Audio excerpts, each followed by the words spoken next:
guys, welcome back. I am Astro Quintessence, and today the long-awaited review of the Vampires, the Tarot of Vampyres by Ian Daniels. It's gonna be probably quite a bit of one, so tuck in, get something to drink, get comfortable, because the guidebook is the reason I bought this deck, but then the cards and we're diving into this whole other world that I want to describe as like really magnified or actually opened up the world of tarot for me. And this man is amazing as an author, and combining in with his artwork. Every little symbolism in the card means something, contributes to the meaning. So this is deep, this is transformative, this is a powerhouse of a deck, but also at the same time, it is gentle, which is surprising. It is gentle and it is flowy and it just unravels so beautifully for you. It kind of does a beautiful dance with you where you're learning the steps, but at the same time, before you know it, you know the steps and you know the dance and you're dancing. I want to call it like an elegant dance with this deck. So let's get into the nitty-gritty details. And then we flip over to the back here, and it's body, mind, spirit / divination tarot at the top, and then embrace the night. And I'll read you what this says. As you could succumb to the visions of blood red roses and feel the impassioned rhythms of your feverishly pounding heart, the vampire legend is rooted in darkness and seduction. Yet its eternal message is one of spiritual hunger to taste the divine. Featuring Ian Daniels' richly evocative Gothic-style artwork, this hauntingly romantic deck is a tool for spiritual awakening, and I would totally attest that yes, it is. With it, you can plumb the depths of your inner shadows and emerge in the radiant light of truth. Absolutely love it. This is a shadow work deck. That's what they're saying. Plumb the depths of the shadows to find the light of truth. Very much shadow work essence.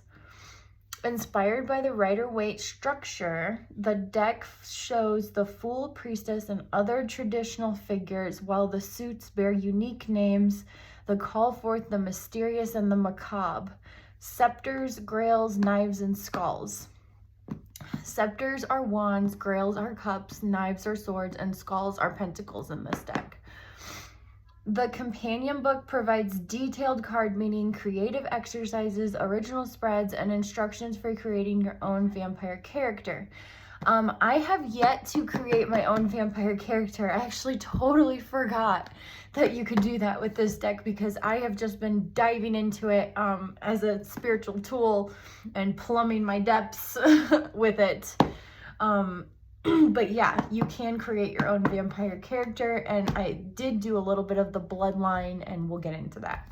Okay? Gorgeous box. I love these big magnetic boxes. They're so nice, and when they're sitting up, they just look so nice.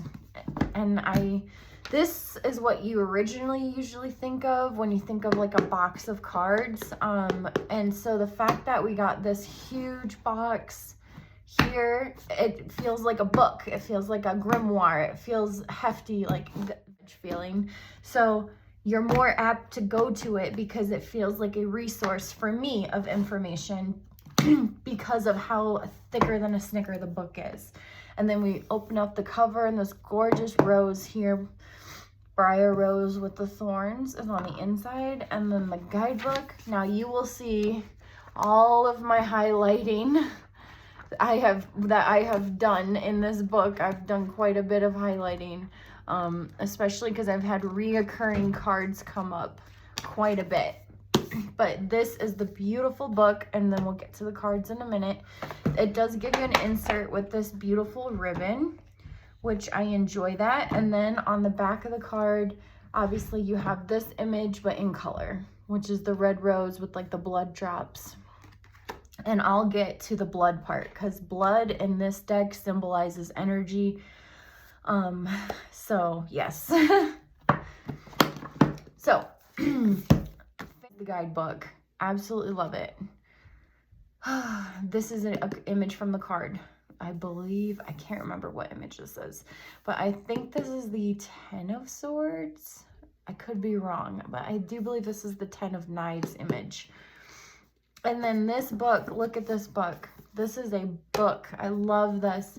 And this is my go-to. I want to say, doesn't matter what deck I'm going for, I will come back to this guidebook, even if I'm working with like the Goddess Tarot, even if I'm working with other tarot decks, I will come back to this guidebook. This guidebook, for me, breaks down everything so beautifully. It is a wealth of knowledge that you get, which we'll get to, but this is like my go-to. I have never found a guidebook that I enjoy more than this, and I don't know if I will or not, but I will always go back to this guidebook. This book will get used and abused because, yes. Okay. And then it says, surrender to your spiritual hunger. I love that, how he uses the vampire symbolism as spiritual hunger, and blood is energy, and he calls the divine the everlasting in this deck. Step into your rapturous world of vampires and let your imagination reveal hidden truths. Amidst darkly alluring images of coiled serpents, bared throats, and glowing eyes of fire, you descend into your deepest shadows. Only then can you arise to the radiant light of the divine. And then here it says, discover powerful ways of using the Tarot of Vampyres with this particular companion book. Enrich your experience with profound interpretations, which I totally agree, of all 78 cards. Guidelines and tips for effective readings, unique spreads, exercises to enhance your intuition and understanding, and instructions creating your own personal vampire profile. Yes, and this is the Emperor image, a little piece of the Emperor image right here. Okay. So, it says a little bit about the author. Is it this deck? I can't remember. I think in this deck, Ian Daniels is the author and illustrator. Right here. Ian Daniels is a professional painter and illustrator. He has produced artwork for gallery expositions, book jackets, fully illustrated books, and numerous other projects whose themes include fairy tales, dreams, ghosts, and vampires.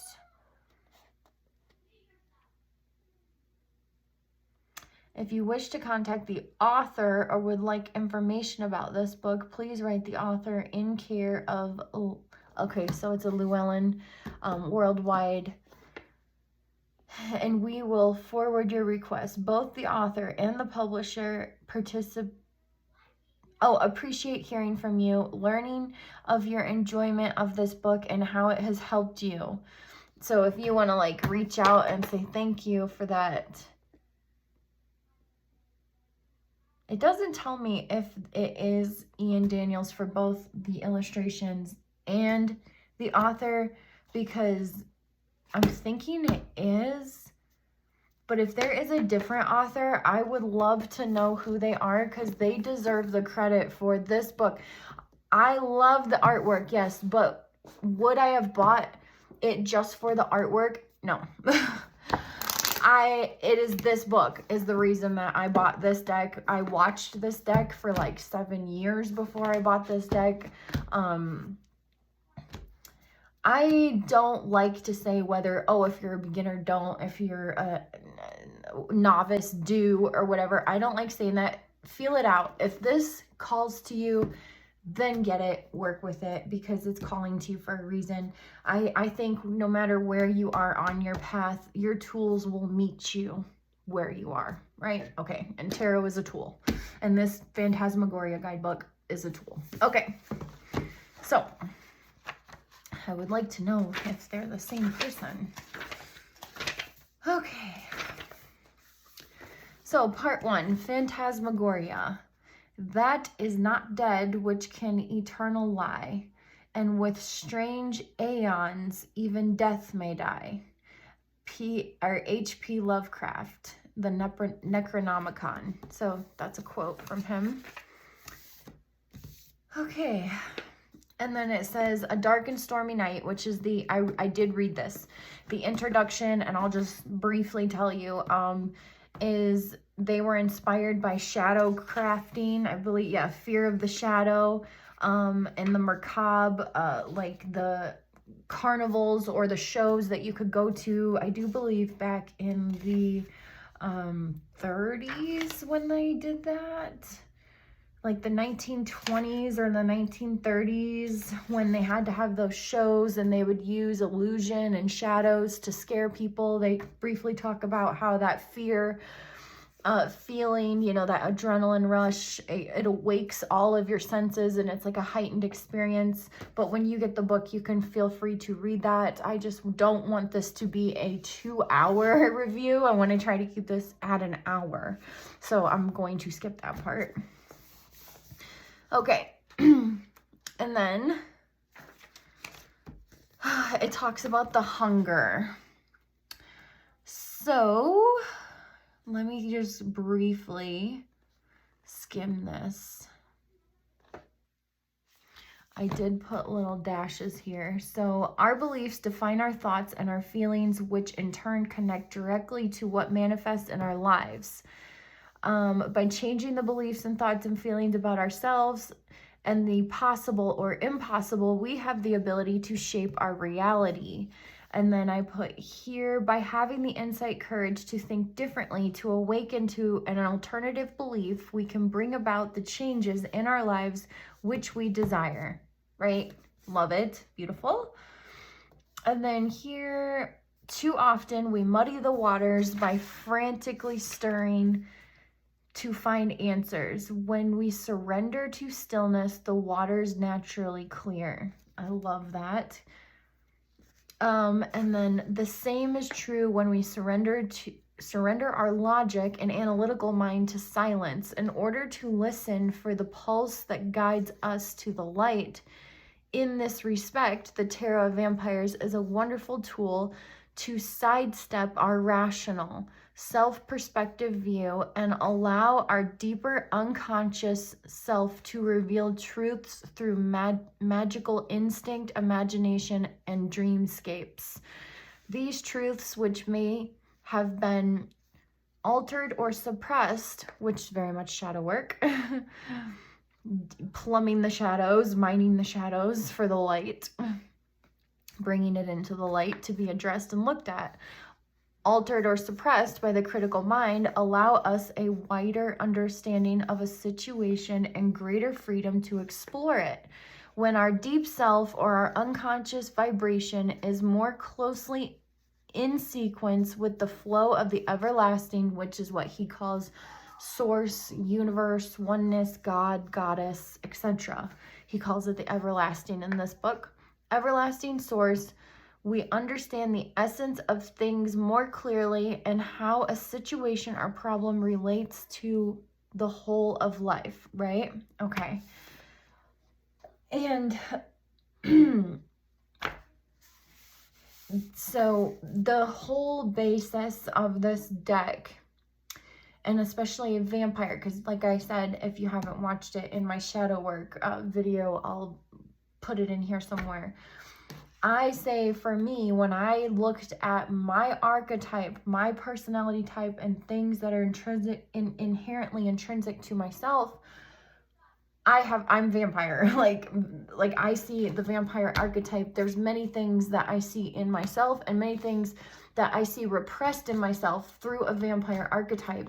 So by exploring that vampire within, or bringing that vampire aspect to the light, you can embrace certain qualities, you can eliminate certain fears. But first you have to go into the depths of the subconscious and dig out her or him or them or whatever it is for you, that aspect. Then here he talks about the blood rose, which of course is huge. Roses are on the box. They are on the back of the card, and they are in most cards. And I'll get the deck out here. And I love this little ribbon. It makes it so convenient. If you have this insert in, which usually I just throw it out, but with this one, because I have this ribbon, I just keep it in, and it just helps you lift it right out. Okay. And we will be going through each card. But see right here, so in this card, the 5 of Knives, which is the 5 of Swords, you have baby yellow roses and pink roses, right? Like peach and yellow roses, those all symbolize something. The green roses symbolize things. But you have roses in a lot, even if you have it in the symbolism here, the gray or black roses.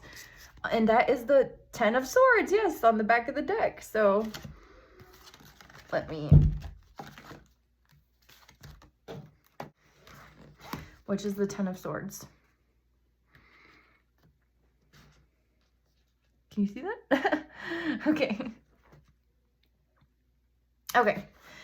Anyway, so roses play a huge meaning. They have symbolism. They add to the meaning of the card. They are not just, you know, for the fun of it in this deck. So reading the blood rose, I will just briefly, because roses are very heavily symbol, the Catholic or that strain of religion, roses are symbolized very heavily through there. Also, you can see how they're symbolized through all other forms, like Venus is connected to the red rose. Right here it says Venus, but also the blood of Adonis and of Christ. So Adonis and Christ being two of the archetypes listed here connected with the rose. Seems very paradoxical. It was once a symbol of purity and a symbol of lust, heavenly perfection, and earthly passion. So the rose, when you're seeing the rose, you're seeing the combination of as above, so below. And the blood is usually on the rose, like here on the back of the card. That blood is symbolizing the energy, the life force, the inertia, or he even goes into dark matter, which I absolutely love. I have dived into a little bit of a dark matter study myself. I have a connection with it. About 2 years ago, when I was really heavily on like a more demonic or Luciferian, it was specifically a Luciferian, so a left-hand path. And I really went into that to like demolish all my fears, because if you do grow up in a religion where it's heavily Christian or Catholic based or very, very mainstream religion, you know, they tell you you're going to hell, and they tell you there's demons, and they show you freaking like possession videos of demons and how the exorcisms and all of that stream of things, right? And I did have quite an experience, or like a stream of that conditioning happen around my early teenage years, right at that pivotal moment of like becoming a woman. And long story short, it was like a cult, a purity cult. You had to be pure, everything had to be, anyways. We are not going to get into that. Maybe later I'll tell that story, but anyways, so it really affected me. So I made it a point of actually, I'm going to face my fears. I'm going to work with these demons and figure out what it's about. Is this even anything to be afraid of? And honestly, I will tell you, it was the most empowering, healing, and beautiful experience that I've ever had. And it is nothing like it's ever been described. I had nothing but a good time. That's all I gotta say. Had nothing but a good time working with these darker energies. But I was able to dispel my fears, right? Like, no, it's an illusion, right? The shadows and the illusion of something looking really scary, but it's not. It's all an illusion. It's all a mindset. It's all something that's been programmed through fear in your subconscious brain. Your brain has, you know, taken it on because it was either forcefully imprinted or unforcefully, but it was sort of, you know, manipulated or brainwashed to think, oh, that's bad, oh, that's scary. So through that, by working with the darker energies, you become unafraid because you realize there's nothing to be afraid of, and it actually empowers and heals you. And so in correlation with the rose, I used a rose very much at the time. I would use roses to like prick my finger in any sort of blood magic I used. Roses have always been very symbolic for me. Roses are connected to Venus. But having the rose, and you understand when you see it in this deck that you are combining above so below, and the energy, inertia, or matter, quote unquote dark matter, that you are pulling out of, which that's what I was getting at. I was like, what was I doing that rant for? Yeah, I just remembered. So during that dark path of my time, I would work with a ton of dark energy. The black flame is one thing. You can go do your research, or I can make a separate video about this. The black flame, and also reaching into the void and cosmos, working with dark energy. Also at the time, I removed all energy, like wheels, or like removing all of the chakras was part of that, and just working with the void energy of that, and having your own experience with manipulating the outside of the, I'm not talking about all the chakras, because there's like 112 or 100, there's like 112 energy centers all together in your body, I think, or it was like 140, between 112 and 140. Don't quote me on that either, but I know it's somewhere in there. You have tons and tons and tons, but people only focus on the main 7, which I've never really focused on. It was more 12 because there was like 3 above the head, which made sense for me. Or at least another one above the head, which would be 8, which would be infinity, which makes more sense for me. Never 7. 7 never made sense. But anyways, how they were specific, big, huge energy centers, and they were wheels. By working with dark energy and dark matter, because we're going to get into that real quick here briefly in this book, I decided I wanted to remove all the wheels, and I just wanted to work with the energy centers as voids of pure energy on their own, and that was so transformative. And to this day, I don't adhere to the whole, I don't break up my energy. I don't fragment it. I work with it as a whole because of my work with the void and dark matter. So that also, dark matter and void, is very much connected to the rose. So when you see a rose in this deck, it's saying so much than I'm just a pretty flower. Like, there's actually a ton of symbolism connected to it, and you can read it here in this section of the blood rose. Now I'm just going to read right here. Related to the blood rose is the symbol of the red rose on the cross, or the Rosicrucian, which is it is a form of a society. I don't think it's a religion. It could be. Don't quote me. I did briefly come across Rosicrucian a while ago. But yes, they are the blood rose, or the order of the rose, etc. Even fun fact, in old movies like Mary Poppins, the original Mary Poppins, I'll put it here.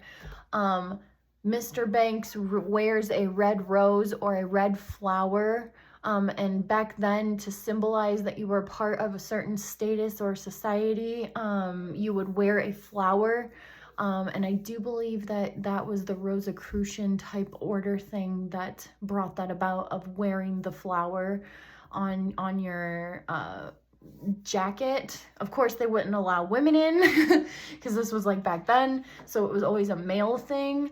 When he goes and he disgraces the bank, how they destroy his hat and flip his umbrella inside out, you're actually witnessing something that happens inside of an order like the Rosicrucian order, when he's being excommunicated or something from that society, which is funny because it's an old school movie that holds so much symbolism right there for you. But I just wanted to kind of share that, and that's the best example I could think of. Someone wearing a flower. When you've seen a flower or a red flower, I think there was chrysanthemums and there was roses and tulips, and I know they all mean something different, but all in all, break it down, it's part of a order, a societal order thing that they are saying, hey, I'm a member of, by displaying that. Okay. So the Rosicrucians often use the various Rosicrucian groups. Rosicrucianism is the theology of a secret society of mystics beginning around the 16th century. Now this is yummy because they've been around since then. Often related to Freemasonry, which is one we hear about all the time. We don't usually hear about Rosicrucians as prevalent as Freemasonry, because Freemasonry has been really, really pumped out in the media lately. And the Order of the Golden Dawn.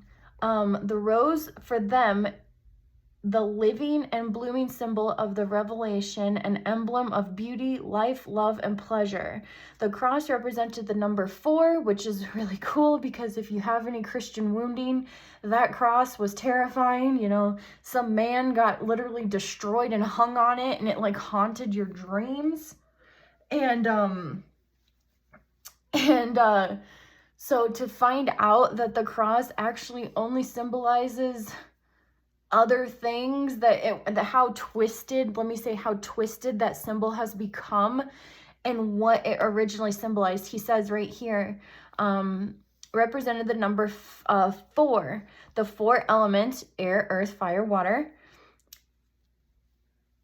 and as a structured form, while the rose represent the number 5, spirit, right? So you get the rose on the cross, which is also, I think Christ, maybe Adonis too at one point, but they talk about, I think Christ was symbolized or called the rose, and when he was put on the cross or whatever. So anyways, so that really helps kind of take that scary, dogmatic, brainwashing symbolism of when you see a cross, because I don't know about you, but even for me, as like a little goth person, I still can't wear crosses to this day, even though they look awesome in goth jewelry, because I still have like a wounding with that symbol so bad, like just getting brainwashed. And I was not in just like your normal everyday teach you how to be a good person church. I was in like a full-blown cult where these people were like training us to be able to go across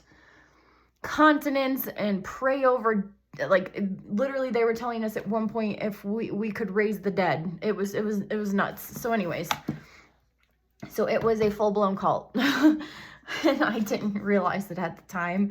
But anyways, so I still have trouble accepting that cross. And if you have trouble, and I will say there are crosses if it is confronting for you throughout this deck. So I'm glad,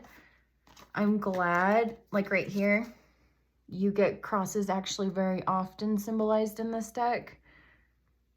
And even in the scepters card, the scepters are crosses. So I love how we're actually reclaiming the cross in its original meaning of the 4 elements, and how we can actually heal any wounding around that. Here's my black jaguar, which is my power animal. By working with this deck, because they are everywhere in every image. Pretty much all of the scepter cards have crosses in them, and I think even some of the major arcana have crosses in them. So you really get comfortable with the symbolism and actually can heal quite a bit by getting comfortable with the symbolism in this deck. Like, it takes you to a gentle place where it's not as confronting, and that's because when you read the Blood Rose, I'm gonna highlight it here,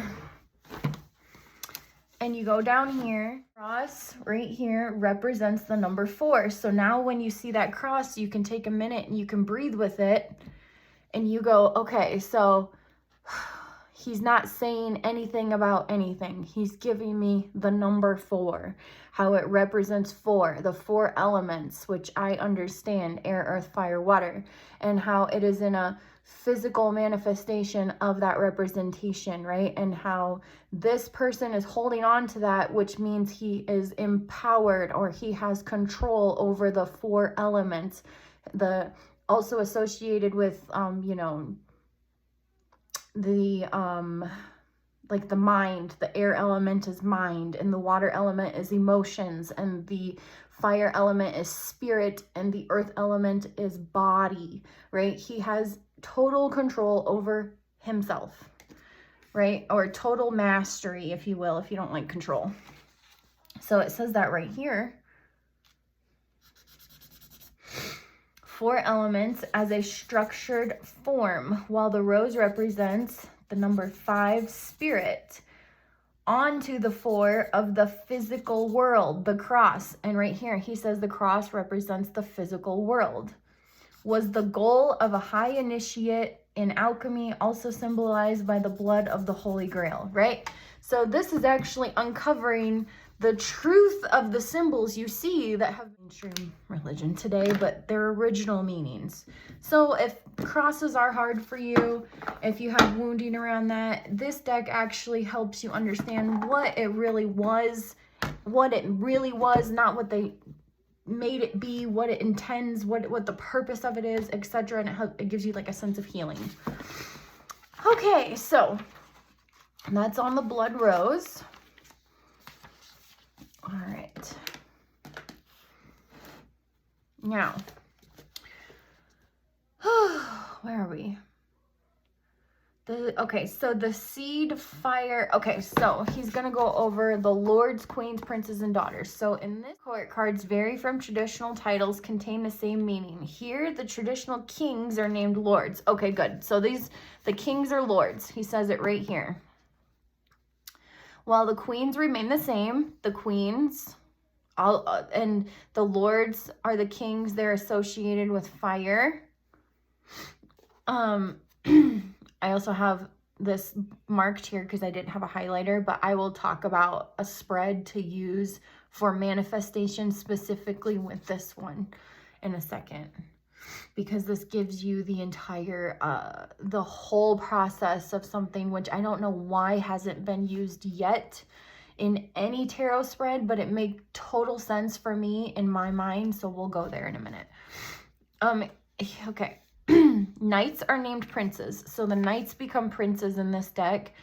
And the traditional pages or princesses here are called daughters. Okay, so the pages are turned into daughters in this deck. The suits in the Tarot of Vampyre may differ from others, but again, their symbolism retains traditional meaning. The fire suit is represented by scepters, most often known as wands. The cross of the ace enlightening the theme of facing our phantoms, right? I love that, which, like the vampiric defiance of the cross, is an assertive but courageous act. Yeah, also, I love he's doing some healing too with the cross in this deck, because vampires traditionally feared the cross. They ran away from it. You know, in like all the old vampire movies, maybe I'll find a clip and like put it here. It was like, or they had to get killed with a cross, like a wooden cross in their heart, or a wooden stake, which traditionally came from the cross being made out of wood. Here we are healing and embodying it, and they're actually using their fear of it as a source of power, which is what this deck really entails. A big circumference of using things that you are afraid of and using it to heal and then empower your path, right? Love that. Okay. Cups here are called grails because of their association with blood, while corresponding with the element of water and the realm of emotions. Swords, air, become knives. Skulls represent the traditional pentacles, sometimes known as discs or coins. As a symbol of earth, they embody physicality, the visible natural world, structure, foundation, work, wealth, sensation, and matters of the body. Which I love that we use skulls because, yes, I can totally see that. Like, your bones are physical. You're in this physical bodysuit thing, and you need the bones to hold this suit up and make it work correctly. So that is in this realm of manifestation, which is when you get a skull card, definitely in this deck, right? Here's the Ace of Skulls. That super symbolizes to me that all of your energy, your actions, your thoughts, your efforts are now literally coming to fruition on this plane. And for some reason, seeing that skull image for me just brings that home so clearly, because it's the body, it's the physical, it's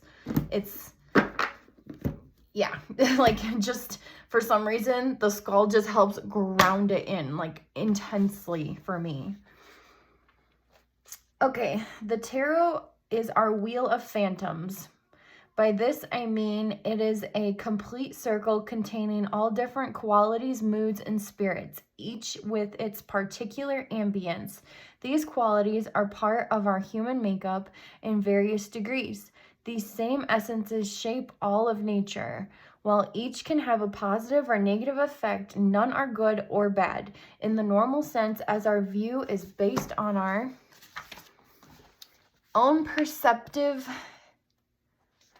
at any given time, perspective given at any given time, a seemingly negative feeling or the learning of a difficult lesson are often required for growth, understanding, and our ultimate happiness. The journey of life may contain many obstacles, but overcoming these obstacles gives birth to greater understanding, right? Okay, and then we go into the alchemy of the cards.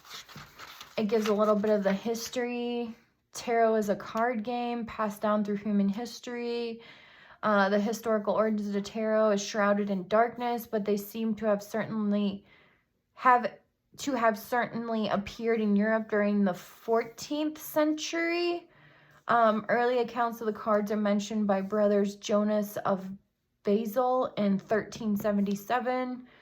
And the use of the tarot deck cards by King Charles in Paris in 1393, called the Mazarelle deck. Mazarelle, which I love it. It gives a little bit of history. Then it says the major arcana here, and I'll just briefly, the 22 major arcana cards are divided into 3 types.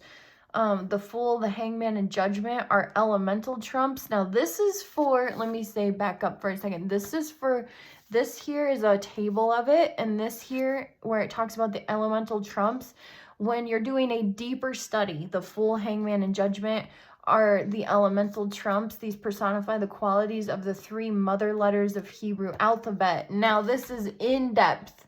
I would say after you've worked with your cards, after you're familiar with the deck, then you can go back and do a whole separate study, which we might do later, on how the major arcanas are connected to the Hebrew letters here, which you have a oh my gosh, not symbolism of, a table of. And it tells you the full elemental trump of air is Alf, and then that name in Hebrew is Ox, right? Magician, continuing on. And it also tells you the zodiacal trump, so the zodiac trump of Libra, Justice. So you can do a whole in-depth study on this section. I have yet to even get there. I will get there eventually. I'm just not there yet. And then it gives the minor arcanas, which you have the scepters, grails, knives, skulls. Then it gives the suit card. So let me back up here real quick. Right here, I'm going to highlight this. So right here, he's telling you the seed, the womb, the conception, the birth. So for a manifestation reading, if you are trying to manifest something, right, and you want to know the best or what energies are around the thing you're trying to manifest. Okay, so the seed, you need a fire card, right? So when you're shuffling, you go, okay, I want to know what is my energy around manifesting a new home? How is the manifestation going? So you get a fire card. Oh my God, well, I got the Magician. Is the Magician a fire card? Okay, so you can separate all of the major arcana out if it's easier, or you can go, okay, that feels like fire to me, or whatever. I would say probably for this, the seed, the womb, the conception, you want to take out all the major arcana, but then if you want to keep it in, go and figure out the Magician, which is in this book somewhere, what zodiacal trump this is, if it's a fire sign, if it's Aries. I know the Magician's Mercury, but is it fire in air? Is it fire of Mercury, which is the Magician card? I believe this does have associations with fire, so I'm going to use it, okay?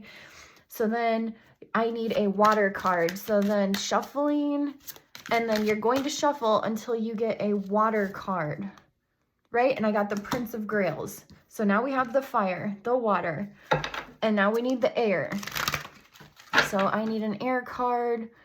That is a skull card. So I'm going to say that for last, and then I'm going to shuffle until I get an air card. Or if you don't want to shuffle, you can go through and literally turn it over, and the next air card you get, which is air, is knives.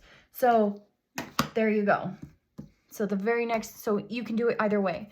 So now it is literally giving you a path of showing you the energy that you have towards manifesting this house. And this is how it works: the seed, the womb, conception, birth, fire, water, air, earth. And this is it coming into the physicality, right? And going off of a reading like that, specifically having a card from each suit will give you a clear meaning or a clear outcome. And I feel like we need to do more of this in our tarot readings, because this is specifically the path of manifestation, which he talks about over and over and over again in this book, of how one card, he tells you what the card before it was, and how getting this card symbolizes where you're at on the energy. And it's just so beautiful. It's so, so beautiful.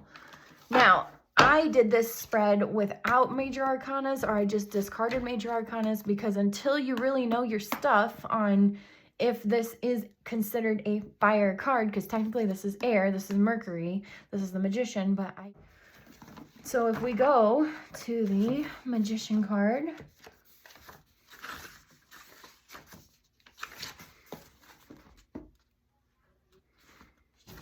okay, planetary trump of Mercury, sphere of the zodiac, connects Kither and Banana, the Mangus of power. Okay, so it is the spiritual father, the positive masculine energy. So even though this is an air card, masculine energy typically is associated with fire, so you could technically use this as your fire card. If you want to make it simpler for yourself, find a minor arcana specific scepter card. There you go. I find for the manifestation spread, if you just kind of let the major arcanas arc over that, so like if you get a major arcana, just put it at the very top, then you know the overall energy or the major energy and how it's expressing itself through the different suits into manifestation. Okay, so I'm glad we had that little study session period thing. Okay, so we're gonna get into looking at the cards, but first we are going to, how about we split it up? Let's look at half the cards right now, then we're going to come back to the guidebook And we're gonna do the talk a little bit about the bloodline, which I believe you use that for creating your own vampire profile. And that goes off of your Western. I was hoping, I believe you can use it for also sidereal, but we'll get into that. So let's just like cut this deck in half. Speaking of bloodline cards, that's one of my bloodline cards. That's the Queen of Skulls. Okay. So this is the Magician. And each thing he goes over, and I will pull one card so you know how it reads at the end. He goes over the analysis and symbolism, and everything in this image is for a purpose. Almost everything you can see. Also, this is Mercury. So, because see, he has the Mercury symbol right there on his necklace. So you can also find the zodiacal association in the card. 9 of Scepters, which is the 9 of Wands. I also enjoy the moons. If there's moons in the card, working with that understanding. And this is Sag. But also here on the gravestone, if you look, there is a crescent moon on that gravestone. So I don't know. I haven't gotten this card yet, but that might go, he might go over that in the book, but he's really good about every single thing here meaning something, even why the body language is the way it is.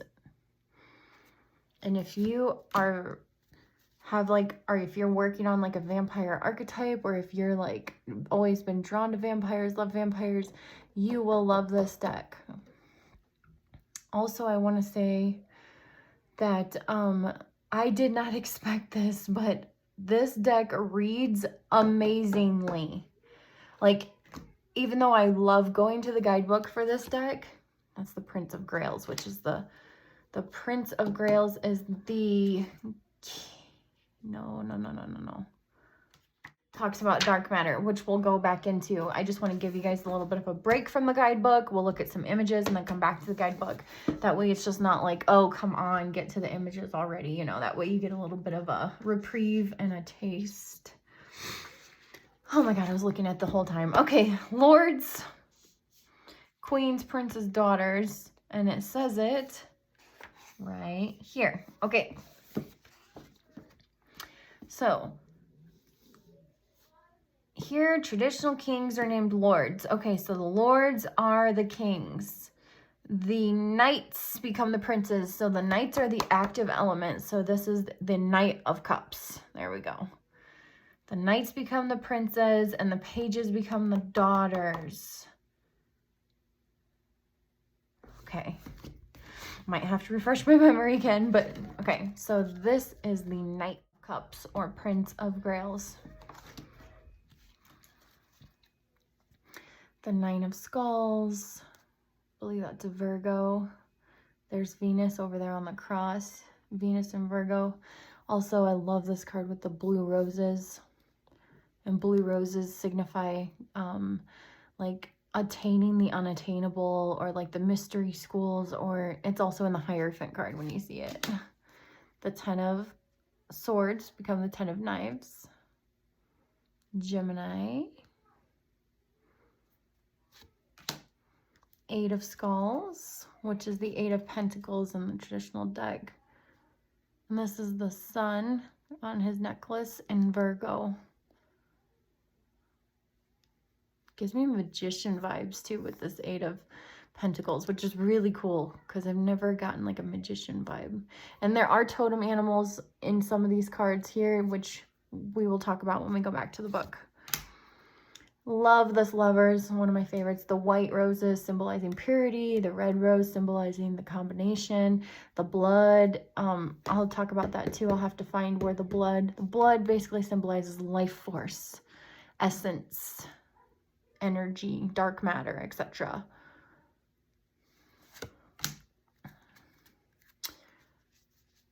The Prince of Skulls, which is the Knight of Pentacles in a traditional deck. Even it talks about in the card analysis, even him having his hand on this skull sword thing, like it all means something.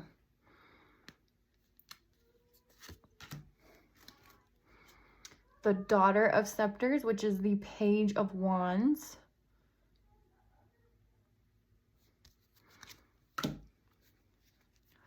The Ten of Grails, which is the Ten of Cups.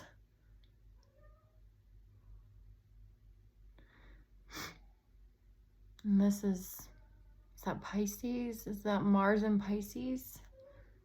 Right here. I'm having a brain blah at the moment.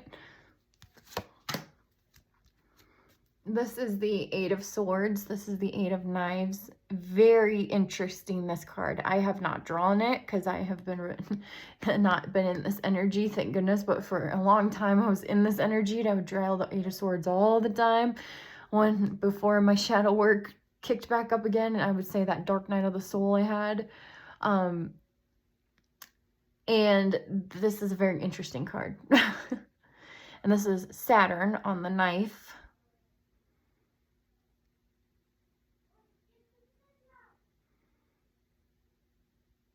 In Gemini, I believe, right there. Saturn in Gemini.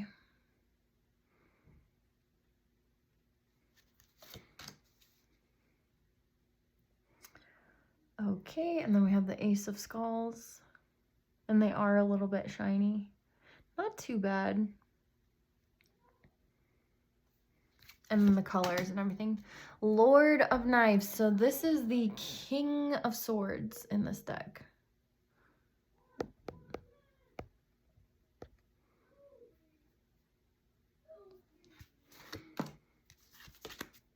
The Six of Scepters, which is the Six of Wands. Ooh, my black jaguar.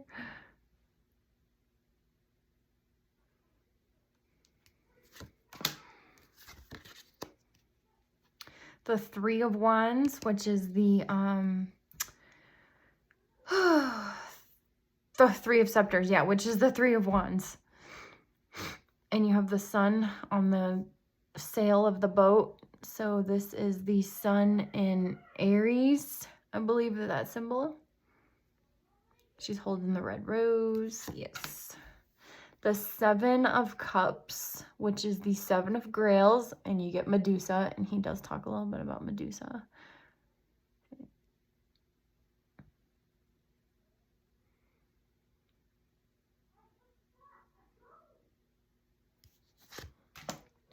The Daughter of Knives, which is the Page of Swords.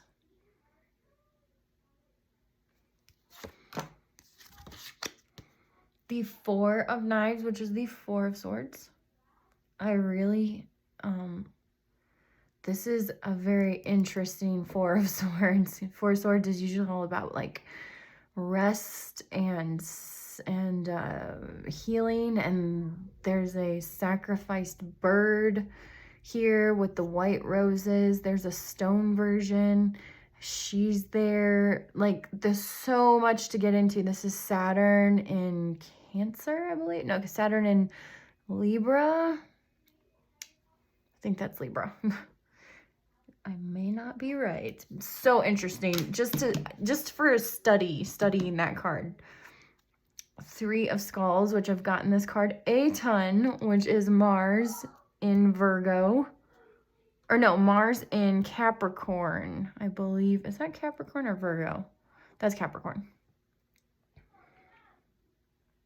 I've gotten this card so much. Talks about fate. See the string of fate? Talks about like the weavers. Here's the wheel of fate, weaving. Spiders symbolize I will not kill spiders.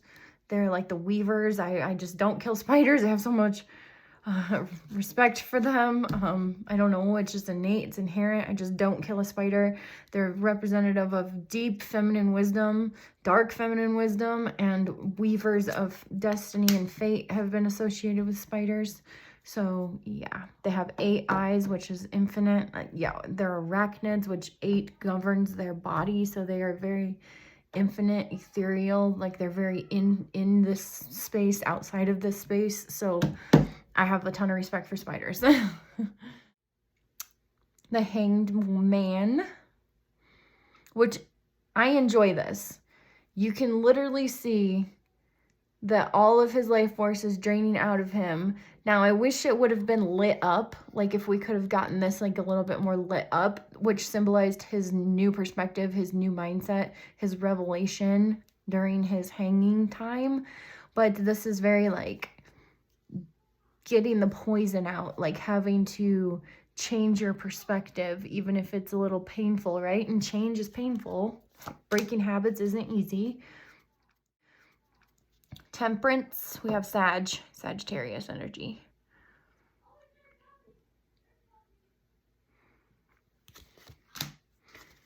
Daughter of Grails, which is the Page of Cups.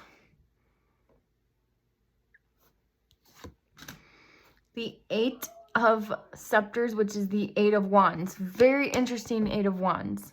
There we have Mercury in Sag right over here on his necklace.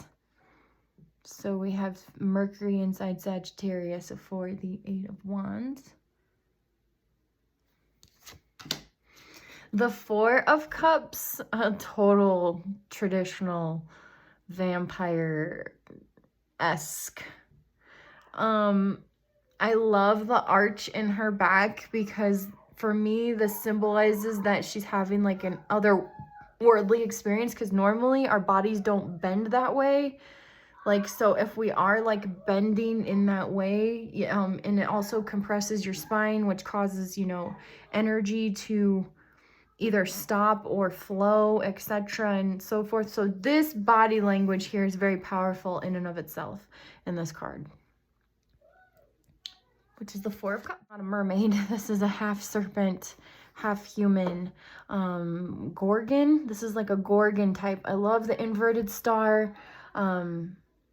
You can do a whole journey with the inverted star about how bringing the earthly realm above spirit, or bringing spirit down, grounding spirit into the earthly plane. And there's reflection here, but this is the Five of Cups in the traditional. And you have Mars in Scorpio. So I literally have this placement. I have my Mars in Scorpio. Okay, the Prince of Knives, which the princes are the knights, and then the bloody light pink rose, and he just seems like his whole body language, it gets into it down to the knife. And the crow. And one of my favorite cards, and this is one of my bloodline cards if I go off of my Vedic or my sidereal astrology. I'm a Taurus ascendant. I'm a 0 degrees Taurus ascendant. And obviously we have the sign Taurus. This is the Hierophant. We have the blue rose. She's in devotion to the ancient knowledge. This is like the wisdom keeper. Oh, I love it, love it, love it. Blue candle, the wolf, everything from this, yes.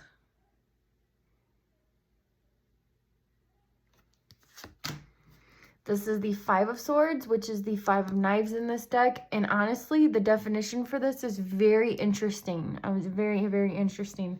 It was quite a unique perspective, and I enjoyed it. The High Priestess.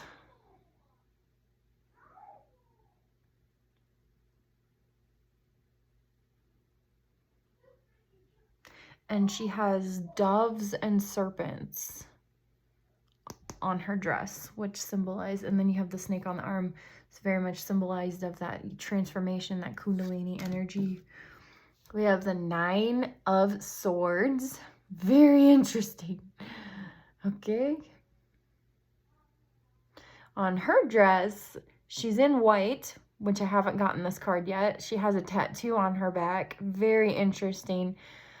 She has the Mars symbol on her sword, or on her dagger, and she has Gemini hanging off of her neck. So this is Mars and Gemini. And we have roses symbolized all over the dress. And she's in white. Very interesting. And then we have the Two of Cups, which is the Two of Grails. I absolutely love that we have an altar here with a red candle symbolizing the masculine and the red chalice symbolizing the feminine. This is also Cancer. This is Venus in Cancer.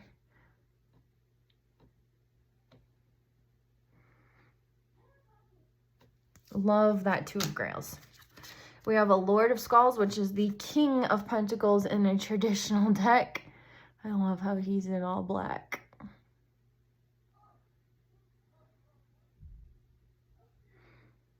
I'm a sucker for a black horse, though. You know. Okay. And then the Queen of Swords, which is the Queen of Swords. And she has her raven here. You can go, if you get this card. Also on the wall behind her, I don't know if you can see this. I hope so. You have the Fibonacci golden mean symbolism right here. I'm trying to get my phone to focus, but it's only zooming in on her face. There you go. You can see it. Right behind her is that spiral, that golden mean Fibonacci spiral. Above her head, there's multiple ones. All through here is the Fibonacci. So it's telling you about that energy, that reflection, that vibration. And around, above, right at her head level, that's saying that she's achieved some sort of perfection in her thinking, or her mind is working in a very high level way, or a high frequency way, or a high vibrational state. She thinks has everything in balance and it's moving optimally as far as her mind and the mechanisms of her mind are going. And she's utilized that to her complete ability. Okay, so that is the Queen of Swords, which is the Queen of Knives. Which that was the first time I seen that. I love that. This is the Three of Cups, which is the Three of Grails. I have not gotten this card. It's very interesting. We also have a totem animal back here. We have a ship actually coming in or going out. We don't know. I love the serpent on the back representing that Kundalini energy rising. But the two girls, is it the same girl? Because they look very similar. Like what is going on here? And she's pouring the blood. So I have not gotten this card, but this is a very interesting Three of Cups. And this is the Ten of Skulls, which is the Ten of Pentacles. I absolutely love this card. Scorpio.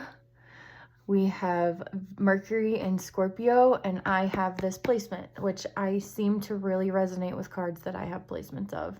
She has the skull literally chopped off and she's drinking the blood out of it. She looks so focused and deep, but serene. I don't know. Just loving everything. I have not gotten this card. Ten of Pentacles. I have not gotten this card yet in this deck. Or I think I have gotten it once, but I didn't dive into the whole meaning. I was just doing a intuitive reading. But yeah, absolutely love that.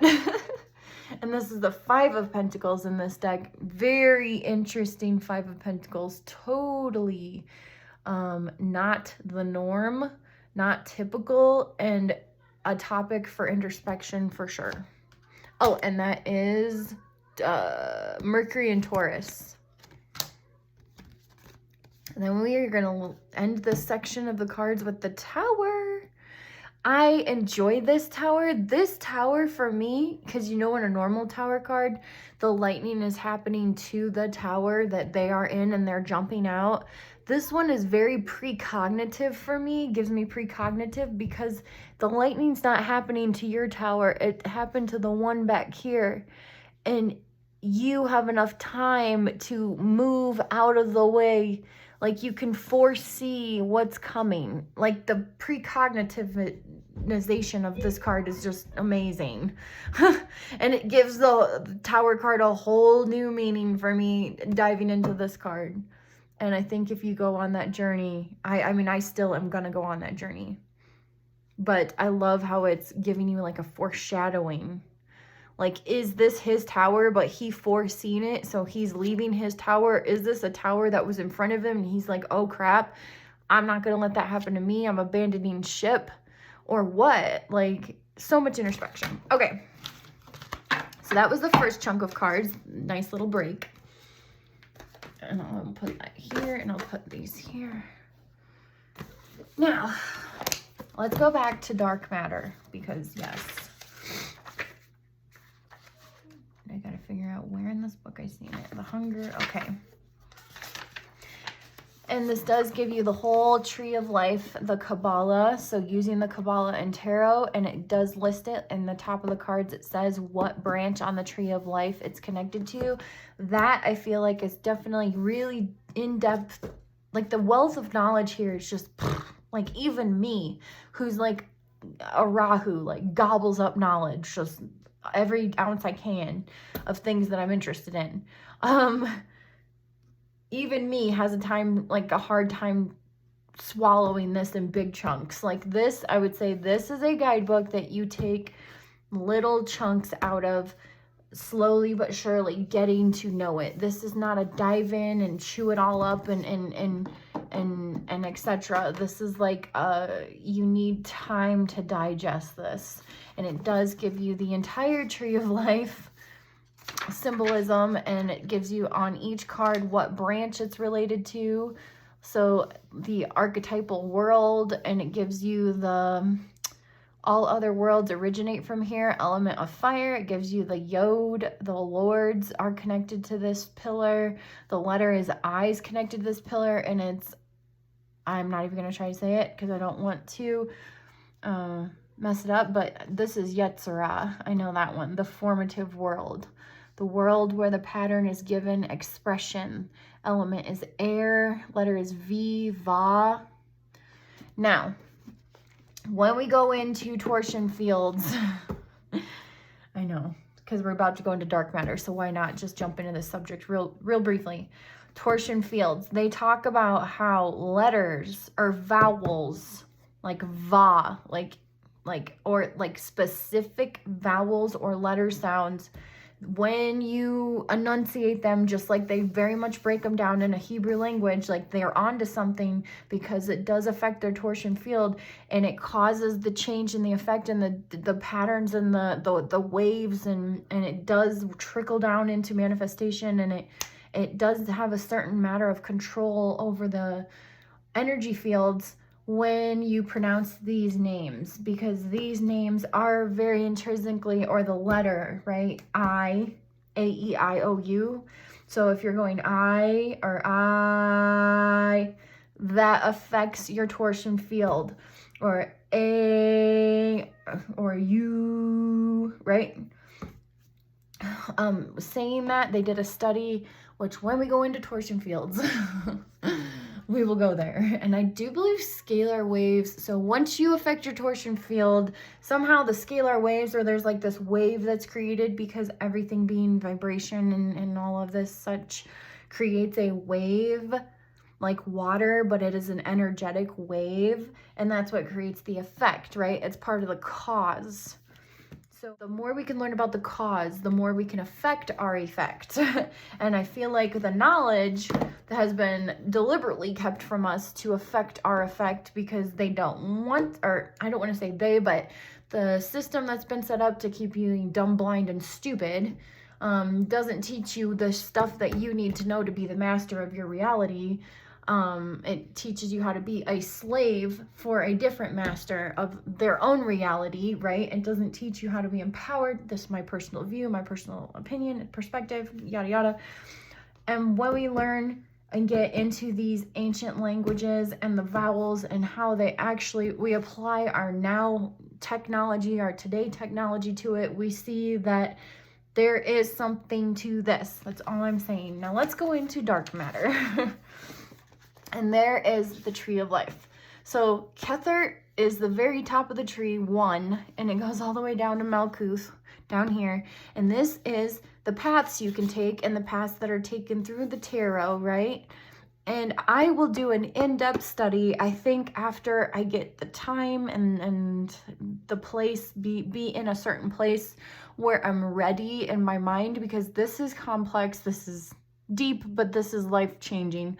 And really dive into the vowels, the Hebrew words, how they're connected on the tree of life, the paths that the tarot takes, and the Titharoths or the Sephiroths, And we did kind of dive into this in the more like left-hand path. When we dove into it, we talked about actually the reverse tree of life, because apparently once it gets here, it starts over, right? And it just does that infinitely for infinity and beyond. It just completes and starts over, completes and starts over. Just like once you get to the end of the minor arcana, the 10, you start with another form of 1, because once you get to the end of the major arcana, you start again at the minor, right? And then there's this cyclical, beautiful understanding to that. And it talks about the paths here and the Sephiroths. And when you get this deck, if you want to go on that journey, I'm just not at the place where I'm able to digest that at the moment, because I just am now digesting how I read with the cards, how I intuit the cards, how the cards feel to me, and how I am learning. This is a teaching deck for me. This is a learning deck for me.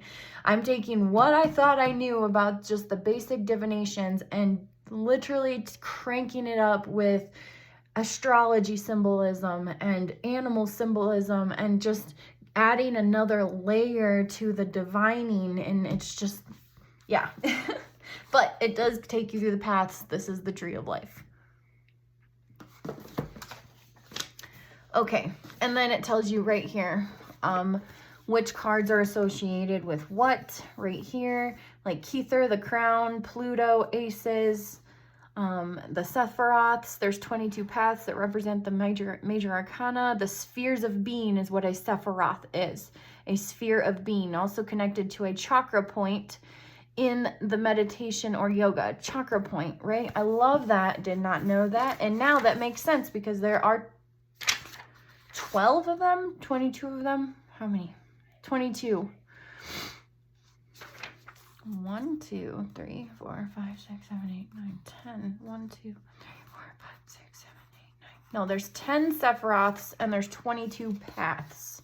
1, 2, 3, 4, 5, 6, 7, 8, 9, 10, 11, 12, 13, 14, 22. Okay. Yeah, see? And just sitting with that, that is not, here in my review is not a place to sit with this and try to learn. But it is deep. And I love how it says right here that it's connected to the chakras. So we have way more than 7 chakras, like we've been told by mainstream new age blah blah. We have quite a few more, and I feel like you're limiting yourself by only working with 7. So opening up your perspective, if you want to get into that, this book gets into that. I mean, it does it all. This is a tome of knowledge. This is a grimoire. This is not just a guidebook in a deck. Like, this is amazing. This is a masterpiece. This is this person's life work. I totally cherish it. I value it. Absolutely. And this, if you get into every aspect of this guidebook, it will change your path. It will transform your path, and inadvertently in transforming your life, because within, so without, right? Okay. It gets into shadow and light aspects. I'm looking for dark matter. I flip to it and lo and behold. Alchemy and kindred spirits. The awakening. Did I go too far? I don't know. Let's see what I have marked right here. Okay. Thereby giving ourselves a complete picture of the situation at hand. It seems that our unconscious is adept at working with the quality of time, naturally bringing us into synchronicity with our true place in creation. It allows things to unfold at the correct moment as a natural instinct in harmony with our unique life force and, oh, pardon me, and journey. And then here, it is an inner voice in service to the glorification of our unique spirit, following the natural flow of the universe. That's our unconscious. Our conscious self tends to perceive time as linear quantity, allowing us to form a structured sense of the world around us and our place in it. This rational view can help us in organizing and deciphering the language of the unconscious. So honestly, it's like the conscious mind is the structure in which the unconscious mind can come through and find itself and become clear. It's kind of like the filter or the structure for the unconscious. The conscious mind is the filter for the unconscious.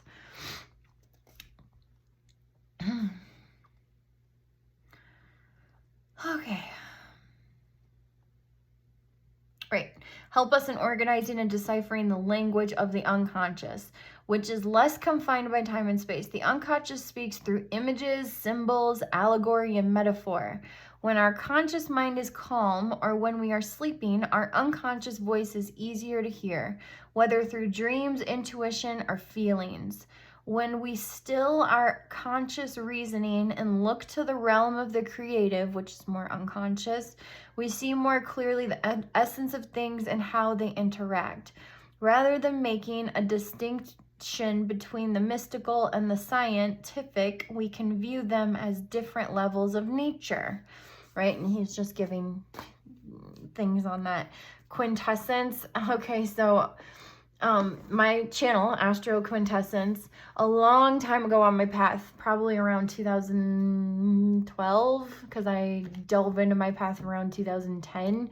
Around 2012, I went through a period of learning about finding your magical name. And for me, it has always been quintessence. Quintessence has always been a very powerful word for me. It resonates through my soul. I feel akin to it. And so I had that as a magical name, quintessence, forever. Or whenever I would say quintessence, that would help me tap into that unconscious, that ether, that otherworldly realm. You know, it was like a trigger, right? Like a trigger word, but in a good way, a good trigger. And it was this book and reading through here and making this when quintessence came back into view for me, because you know, you go along, you go through things, and I had forgotten a lot through trauma. Like I had a lot of blank spots and a lot got lost because my brain was trying to protect me from whatever I was going through at the time. And when I seen quintessence in this book, it brought it back for me so powerfully. I was like, that's my new channel name. That's quintessence. It's I'm aligning with my soul, and it is quintessence. So I love that. So then it goes into shadow and light aspects here. A good example of the positive and negative qualities in a card is the Devil card. The card embolizes the essence of exhilaration, a lust for life, and an intoxicating joy. However, if this is out of balance with other qualities or is taken, he's going to say two extremes, it can become egocentric, devouring, and self-indulgent addiction. The card could be a warning against these extremes, or that we are in danger of extremes.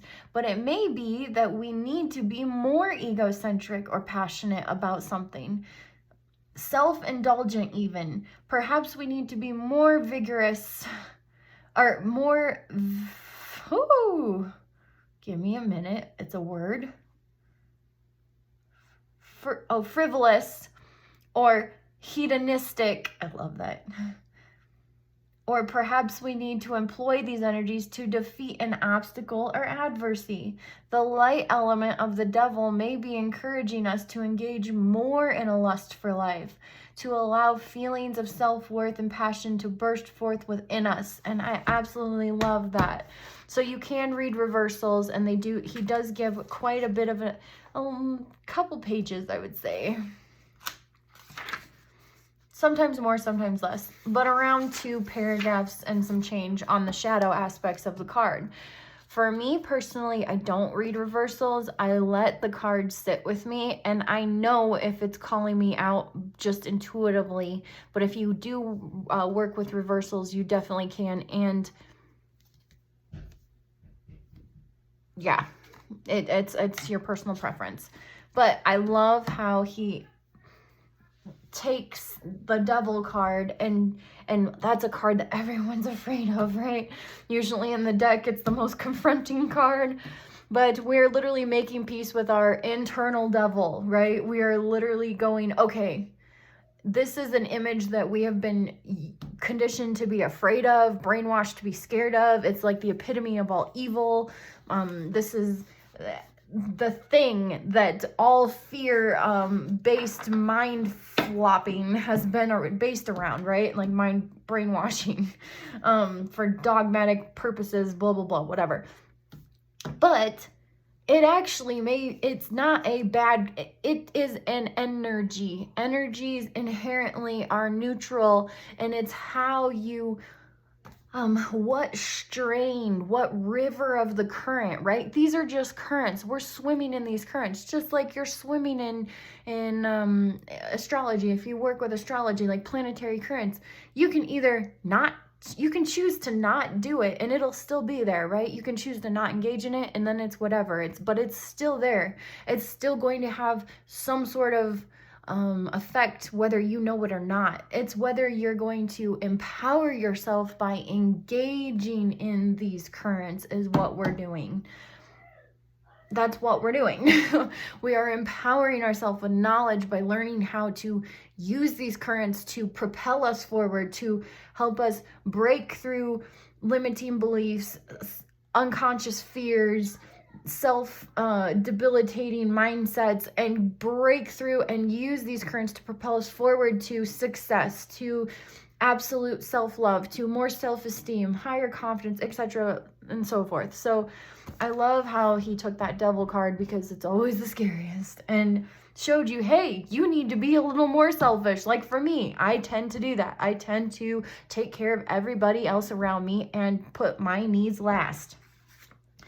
And I do have, we'll go into this later, conditioning from, I had a very abusive childhood, mentally and physically, where conditioned to obey, not being allowed to play, had to be under control at all times, you know, not giving yourself what you want was weak, breaking was weakness, stopping was weakness, if pushing pain thresholds, all this shit, by like a very masochistic and narcissistic person. So for me, that translated into into self-sabotaging, not letting myself have things, and self-sabotaging behaviors, and also people-pleasing behaviors, where I wanted to put everyone in front of myself. So the devil card comes up for me all the time. But you know what it's telling? It's not telling me that it may have an aspect of control, but for me, when it comes up, it's talking about controlling that aspect of my mind where you are literally chaining yourself up with like that thought form, right? Now that I've done some shadow work, I have identified the condition to obey and the people-pleasing behaviors and everything like that. But before, when they were just deep in the subconscious, I was not aware of them because I haven't went into the shadow and shined light on it yet. So now I can go, okay, I understand why I keep getting the dang devil card, and looking at it in this light, being liberating, it's okay to have a lust for life. It's okay to be selfish. It's okay to give to yourself. It's okay to have things you want. It's okay to put yourself first, right? Like, so yeah, I absolutely love the shadow and light aspect of this book. Now, we are going to get to dark matter, if it is the last dang thing I do or not. In Kith and Kin, it talks about using your zodiac for that, and I will go into that. That'll be the last thing I go into, because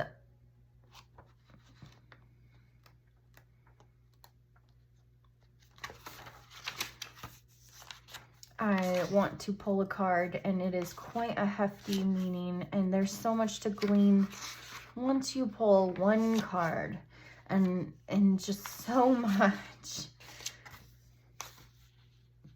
Okay, right here. Nature of matter and time. The recent scientific idea of dark matter provides a new understanding of what mystics refer to as subtle matter. And I think it's like you can see about, 5%, maybe less, and like the 98% left over is dark matter. So can you imagine that what we are seeing and experiencing is just this much, and the rest is dark matter and uncharted. It's like the subconscious of the universe. We're seeing this much of the conscious, and the subconscious stuff that makes up the universal mind, which I'm calling dark matter, is literally like 98% that we are not experiencing. Isn't that insane? Okay. Subtle matter. So compatibility between mysticism and science is quite real. And side note, going into the age of Aquarius, I see this beautiful blending. I'm hoping this is where we're going with this, as finally this fusion of spirit and science coming together, because it will only just propel us to the next level. There's whole schools and generations of thought on spiritual matters, and there's whole schools and thoughts of scientific matters, mathematics, etc. And coming together is what needs to happen. Healing the opposites. I feel like they're the yin and yang of each other. And when they come together, we are going to propel and hopefully be able to experience and uncover and shine light on some of that unconscious mind of the universe, dark matter, and be able to use that to propel us into a better, more harmonious future. Hopefully. Coming up in this Aquarius age. Okay. Subtle bodies made up of different types of subtle dark matter. And if we are capable of shifting our consciousness to these subtle bodies, then we would experience the world of that type of matter, much like mystical states of transcendence. This would suggest that dark matter is just as real as visible matter, albeit it is subtler in a subtler form. It suggests also that we have a spirit or soul, and it is partly physical, even though it is formless. Developing an awareness of these subtle energies helps us gather insights into the Tarot of Vampyres cards, perhaps more so than does an intellectual approach. And I totally agree. I don't know if it's all of the symbolism in the images, but I have never had such clear readings and messages and guidance for myself out of any tarot deck ever than this one, which I'm thinking about doing a monthly for the zodiac signs reading with these cards, specifically pairing them with, you know, whatever other, if I want to pair it with an oracle, but just starting that monthly practice, because that will actually in depth, that will be an applied way of learning. I want to have a conduit of applying what I'm learning, and the best way to do that is to do a reading and to really actually get in and work with the cards, in my personal view, an applied learning method.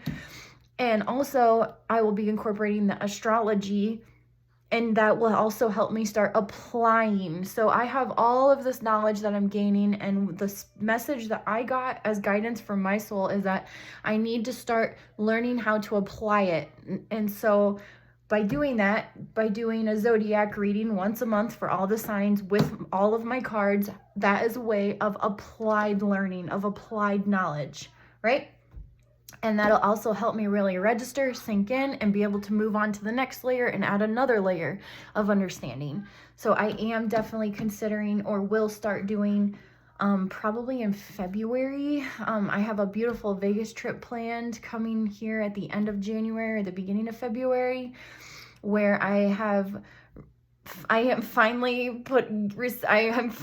in that energy where I've shifted that energy within me into a receiving place and a letting myself have what I want place. And the circumstance arose, it manifested from my inwardly outward. And I am going to take you guys, and it is a vlog, but I am going to be doing a body type and shifting of my form, a transformation of my physical form. So I will be embodying a new shape in my physical, which is totally in alignment with Jupiter right now and what it's doing in my charts.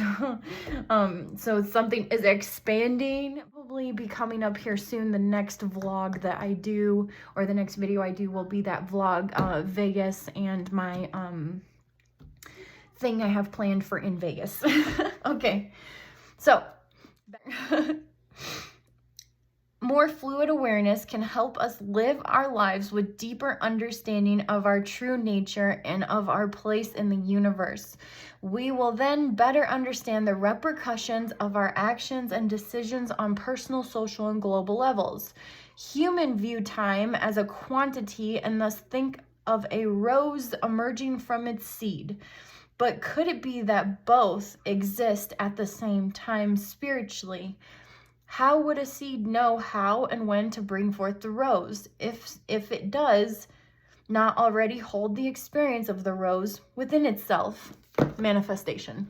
So I will let you finish reading that for yourself. I know people have certain views. I'm not saying here or there. I'm just reading the book.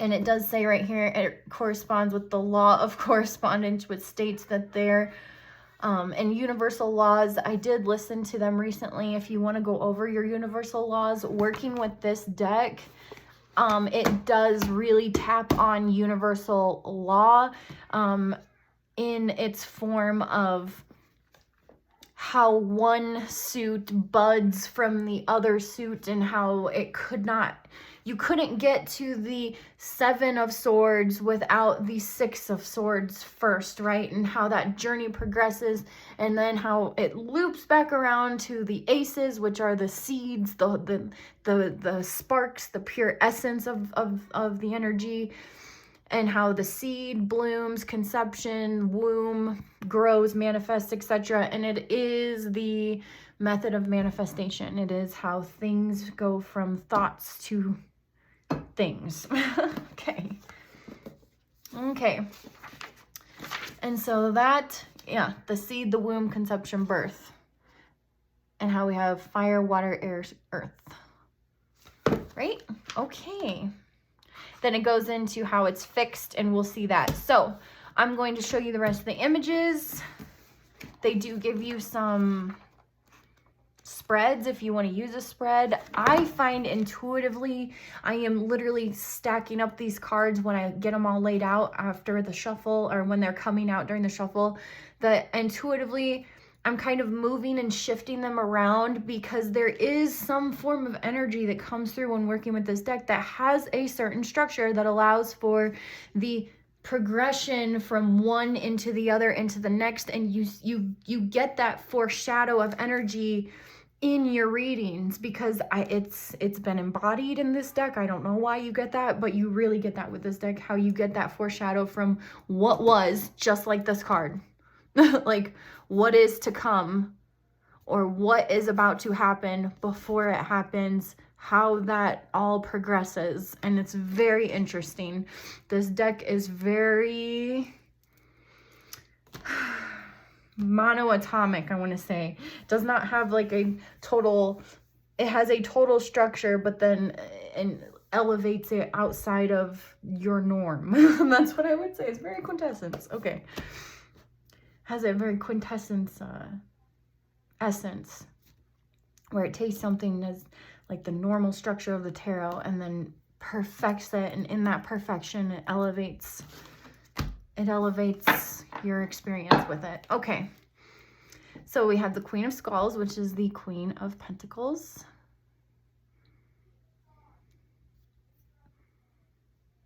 And I'm looking here, does she have, where's her astrological symbolism in this card? No, I believe she doesn't. She just has the star. She has the skull symbolizing Earth. I don't see an astrological symbol, but I'm positive it's there somewhere. I'm just not seeing it. Okay. One of my favorite sun cards ever. The Sun. One of the reasons I was drawn to this deck on top of the guidebook was this Sun card. The Empress. And we have Venus right there on her necklace. The Six of Swords, which is the Six of Knives, which I just got this card the other day and I appreciate it so much.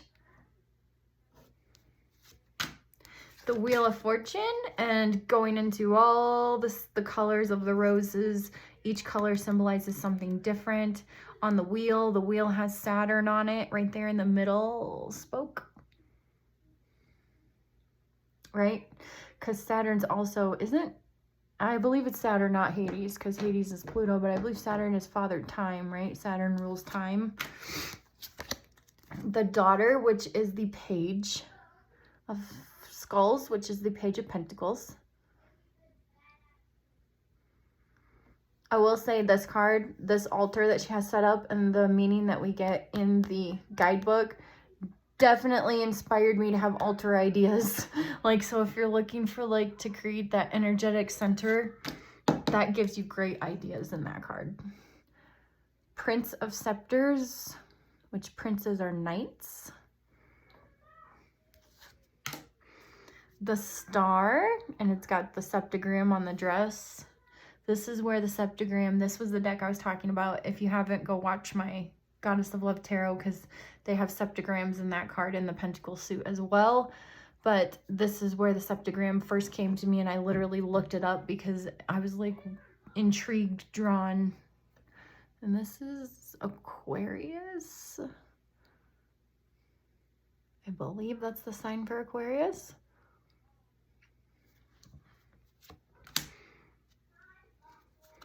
And it does give you Temperance vibes, because she's pouring the lifeblood on dead roses, and then she's also pouring it out onto alive roses. But the alchemy with the cups here, it does give me Temperance vibes. But this is the Star in this deck, which I love.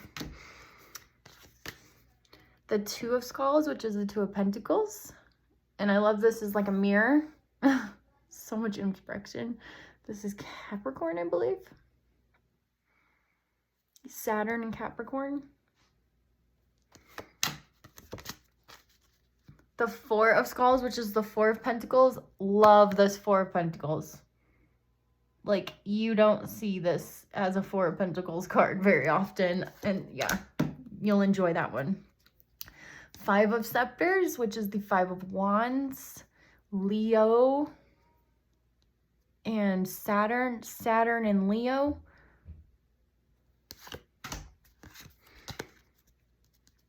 The Devil card, which we just talked about, very interesting. Is this her? Did this just happen and now she's resting here? Because this is about a sexual type union energy, I will say that. I just don't know if this is her or if this is her or what's happening here. So this is a very interesting Devil card, and like she's thinking about what just happened here and she's sitting here. I don't know. But anyways, we have the sign for Cappy and introspection for sure. And we have, once again, the inverted pentagram down here, putting earth over spirit or something like that. Okay, so we have Jupiter in Pisces, which is the Nine of Cups. Nine of Grails in this deck. I love how we have a bright green rose. Yes, that symbolizes being green, not fully ripened yet or something, or the color, getting into that. I haven't gotten this card yet, but I mean, I have, but I haven't sat down with the guidebook. Let me say it like that. There are some cards that I do get, but I haven't had the time, or I've been slowly going through the guidebook.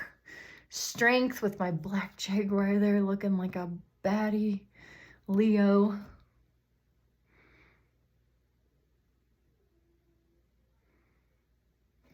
One of my favorite strength cards. Justice.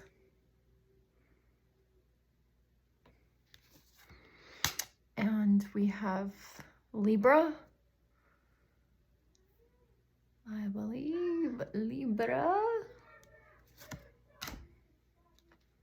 The Fool, and we have all of the shamanic symbolism for the the shamanic, the animals. This is like owl, wolf. I don't remember what that is. And that's like coyote or something, but those do show up in different decks. Obviously we have raven or crow here. This is the fool.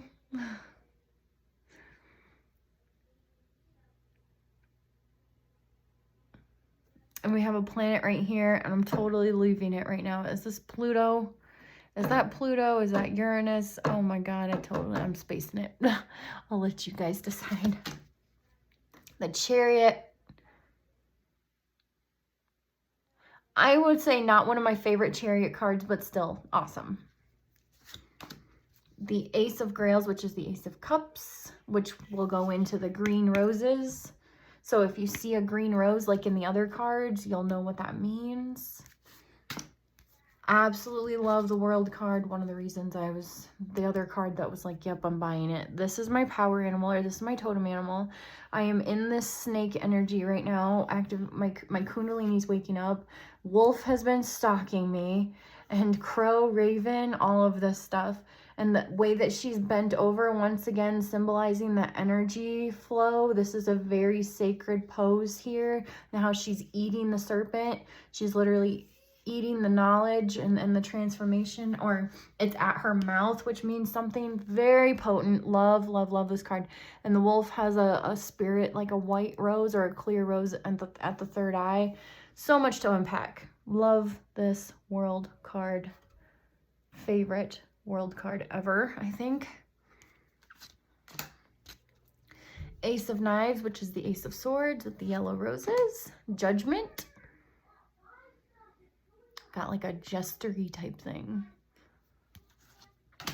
Six of Grails, which is the Six of Cups. And then we have like serpent energy here. And the sun on her necklace. And Scorpio.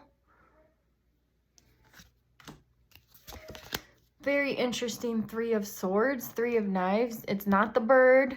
It's the blood coming from the knife and the rose. And she, yes, the body language, Saturn in Libra. Very interesting card. Two of Knives, once again, very interesting.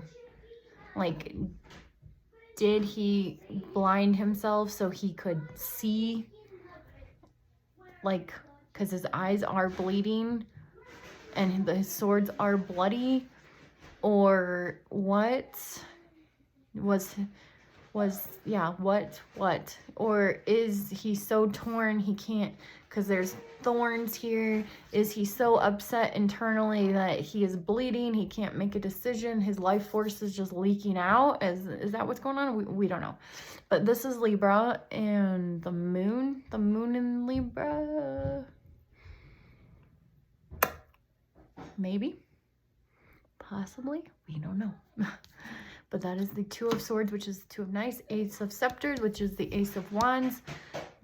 Don't care for the Ace of Wands card. I mean, it's fine, but like my favorite Ace of Wands so far is in the Goddess of Love Tarot, which I'll put here, which is the literal explosion in the background of the rose. Love it. The back of the card. The Eight of Cups, which is the Eight of Grails. Very interesting here.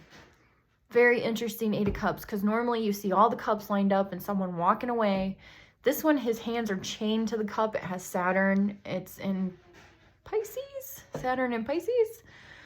You have this dark green. Very interesting. Get into the book with this card.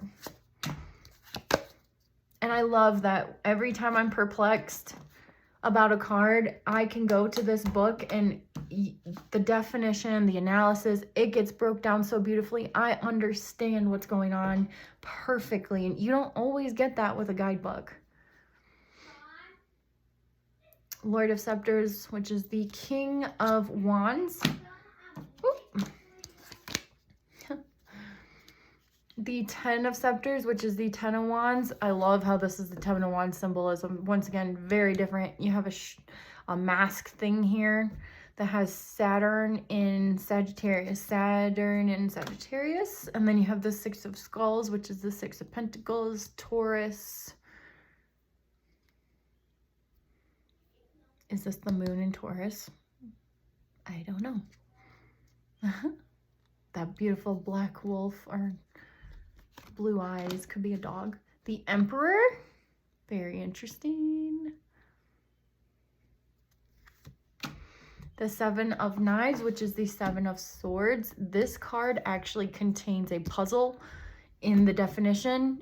Like this card specifically takes you on like a whole mini journey. I love it. And then you have the septagram here.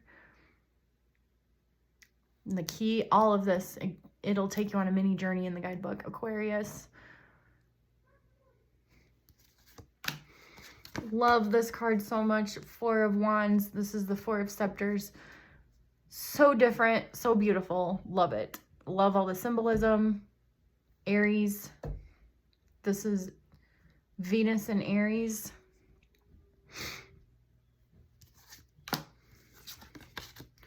The Two of Wands, Two of Scepters, which we have Mars here.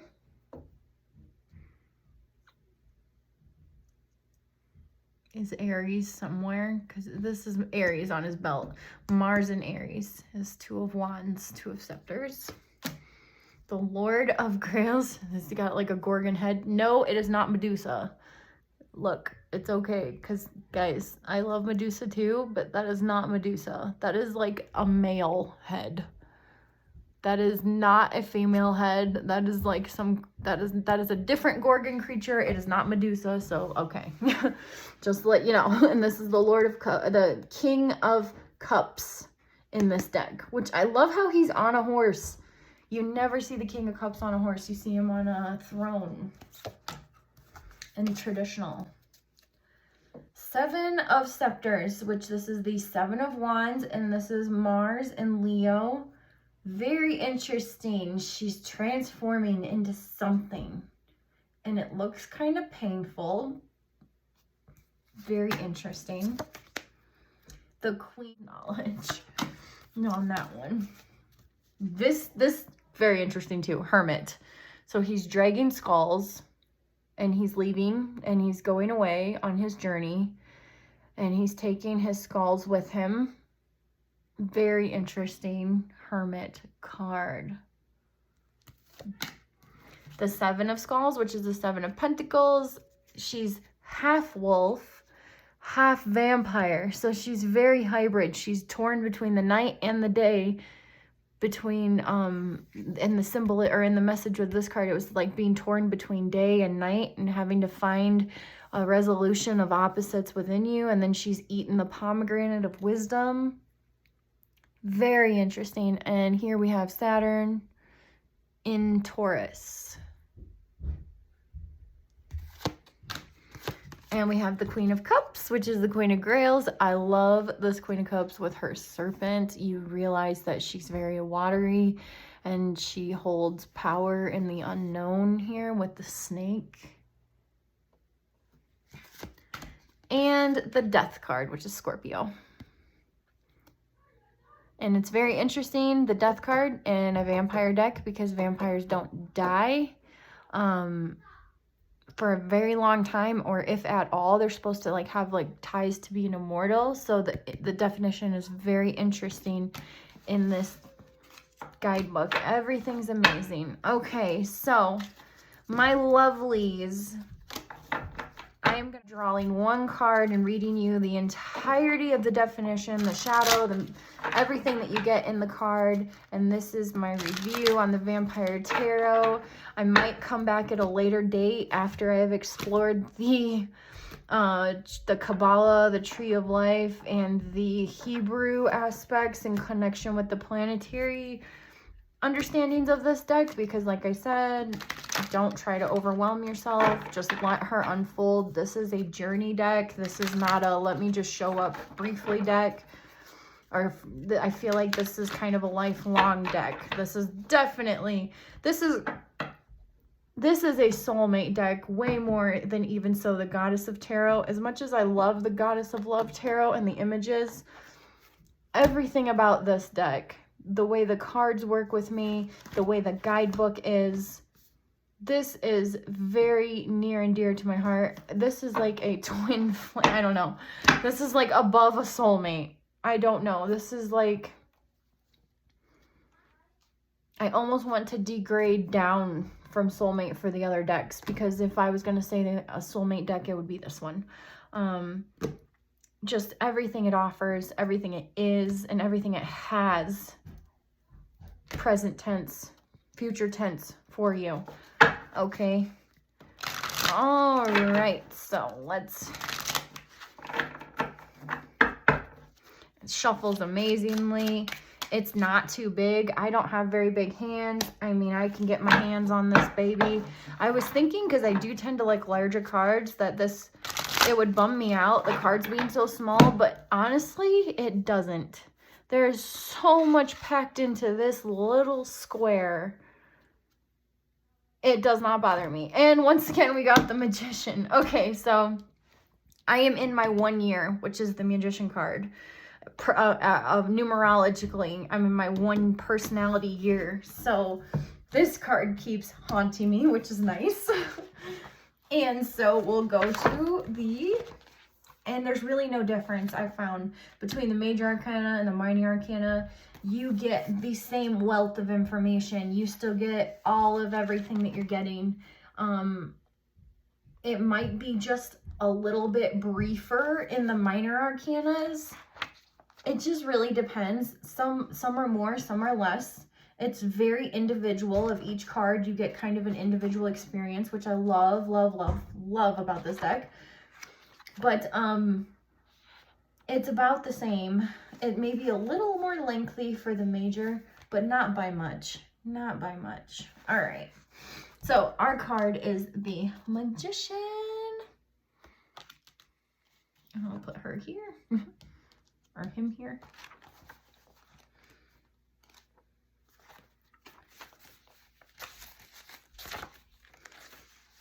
Oh, side note, I will say this guidebook has made me fall in love with the Fool card. I was never a Fool card fan. Reading, and I want to say it's one of the longest definitions in the entire book. He is a fan. You can tell he has a passion and a total love for the Fool card, and a resonance with it, because the way he describes it, unpacks it, and helps you understand it is the most eloquent, the most beautiful, and the most intricate that I've heard thus far. And it literally made me change my view of a Fool card to something that I just absolutely love and resonate with. I will say that this guidebook did that for me with the Fool.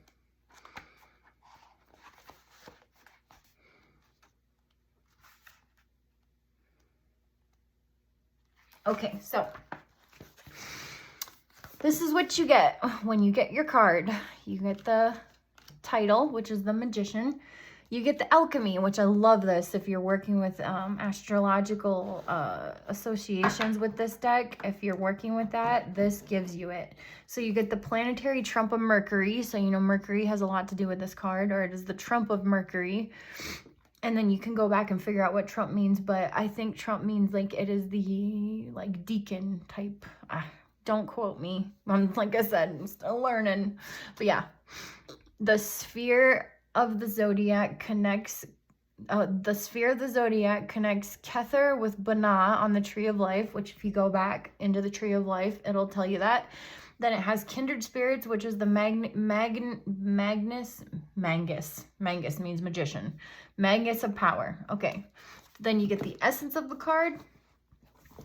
The spiritual father, the positive masculine energy, action and creativity, creative power and skill, wisdom, eruditeness, ambition, and cunning, the power of influence, communication, the ego, willpower and drive, balance and flexibility, ingenious, bold, and vital energy, spiritual intensity, shaping our destiny into desires. So that was just gives you the essence, which you can go off so much just off this little bit. Then the message. The Magician is poised between the conscious and the unconscious. He is the shaper and creator of reality. And I want to say, when he says where that the Magician card sits between the unconscious and the conscious, that really, for me, helps me take this into okay, this is a mind thing. And like, it helps make it less physical for me and more intellectual, and then I understand it better. But that might just be me. It is the shaper and okay, he is the shaper and creator of reality. This position gives him the power to dip into the yet unformed unconscious world and subtly weave threads to influence its becoming. When the Magician appears, it means that we must tap into our creative vitality, whether to control a situation or to create a new one. Okay, guys, I just wanted to add a little bit of smoke smudge. I might have to pause the video if the dang smoke alarm goes off again. Hopefully it doesn't. Okay. The Magician appears, it means that we must tap into our creative vitality, whether to control a situation or create a new one. In order to conceive or develop something that we desire, he teaches us that we now have absolute power to change things according to our will. It may be a new venture or a desire that we want fulfilled. We must intensify our positive thoughts and expand our belief that anything we desire is possible. Using dedication, creative ingenuity, and intense ambition to make what is possible into reality. Like the Magician, we should use our personal genius to merge with the fluid substance that transmits activity into actuality. We must examine the known or hidden situation with a singleness of purpose. The Magician reminds us that the primal force of creativity are ours if we claim our power and act with insight and deliberation. He is assigned to act with strength and brilliance, committed to getting what we desire. He can indicate a strong attraction or intense fascination related to our question, or be a signal that the time is now right for us to execute our will. By immersing ourselves in the Magician's power, we become a lightning rod, attracting what we desire, and in turn shaping the world around us to bring about this desire. Rather than a forceful intellectualizing, it is a carefree, matter-of-fact belief that is the secret to this card. Just as we know that blood is red, knowing rather than hoping, we will receive what we desire is key. Because we are the center and origin of our own reality, we must therefore be bold and reach out for what we desire with absolute belief in our creative power, right? And he gives you so many juicy tidbits on little tricks to when you're manifesting, on how to really leverage that in just this sentence. Then he goes into the analysis and symbolism of the card, which I'll hold it up here. The Magician harnesses spiritual energy, which then radiates from and around him. He symbolizes the initial act of will from which all things are created. He is the spark in the seed of the Fool, and he creates his desired outcome, which the Fool was the card before this. Like I said, that foreshadowing.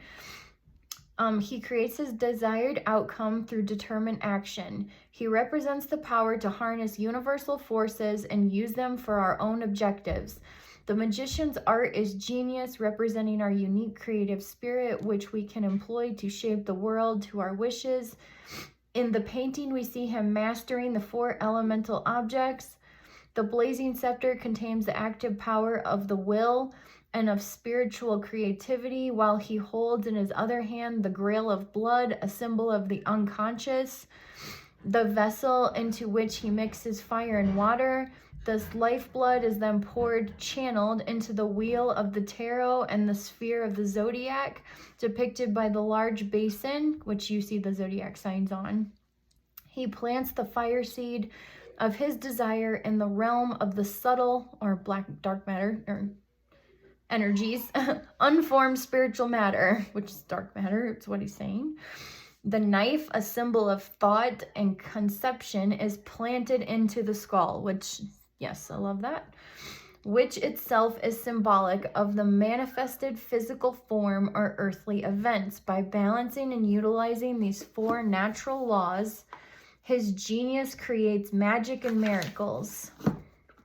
These four elements are the four powers that the magician skillfully uses as tools to give him power and superiority over his fate. The magician combines and balances this alchemy in order to implement his will, whether to aid himself or others. The candle is both the original spirit and the combined forces binding the elements together into his design. As the archetype of the active masculine principle, the magician channels supreme dynamic intent. He is the cosmic father whose energy is spiritual willpower. His power is more in the spirit realm than the emperor, who represents the more earthly willpower. Our magician is not afraid to act. He believes in his genius and knows what he intends to do and why. The magician's efforts are enacted with single-minded fortitude and boldness because he recognizes the divine source of his power. While the fool represents the seed coming into being, that seed is still empty of intent, as it is pure potential. With the magician, the seed is ignited. He understands the dark matter around him and uses his craft to shape the energies and solidify them, thereby manifesting the everlasting into concrete time and space. Okay, so that was the entire definition of the magician. And my hand even got tired, so I apologize for that. And then we go into the shadow aspect. So you get about 3 paragraphs for the shadow of the magician. The shadow of the magician can present itself as a lack of willpower, feelings of defeat, or giving up our power to another person or to a situation. Perhaps we are not using our skills and talents to the best of our ability, or we need to learn new ones in order to overcome the situation we are asking about. We may be holding on to emotions of helplessness or lacking in self-belief and energy. Once we understand these obstacles, we can start reshaping our reality. Another shadow cast by this card warns us that we may be forcing our will on another person or on a situation when in fact a time of waiting or self-sacrifice is the best path to take. Other card positions in a reading will give you clues as to what this may be. I love that too. He says that with almost every card. Look at the other cards that you pull around it. That really gives you an idea if it's in shadow or if it's upright. If you don't use reversals, if you use your intuition, if you look at the other energies around whatever question or whatever insight you're looking at, you will know. And he says here to look at the other cards surrounding the reading besides this one card, to know what it's saying to you, right? To get a clear message. And I really love that. And that's in almost every single one of his cards. It may be that someone is imposing their will on us, and we are being advised to counteract this through our own creative magic powers. Another shadow aspect of the magician can simply be that we are hoping when we must learn to believe. This skill takes practice to master. We must realize that whatever we unquestionably believe to be true becomes the truth. Often we interpret this natural process by obscuring our vision with intellectual or emotional rationalization or rationalizing. And that was the entirety of the magician card. And I even love his shadow aspects. I just take it all in. Read both. There's pieces of both that I can resonate with that. I may have drawn it in the upright position, but there are little aspects in that shadow, not believing in yourself and really enforcing your belief and quit questioning yourself and just believe and that part of that shadow resonated with me. So like I get both. So if you read both, you're going to get a wealth of information. And this deck is nothing but a wealth of information, insight, and learning and growing and helping you be your best self. So, that was it. We went through the whole deck. I pretty much did the guidebook. There's a kith and kin section in here. I will just briefly touch on. And then that is it for this review, but I want to make sure he's also got awesome spreads like the prophecy, the forbidden fruit. I haven't done any spreads yet. I think that's the next thing. I think putting the readings into a structured spread form will really open up another channel for me. So I'm going to play around with that. But those are spreads there. And then the kith and kin right here. So basically,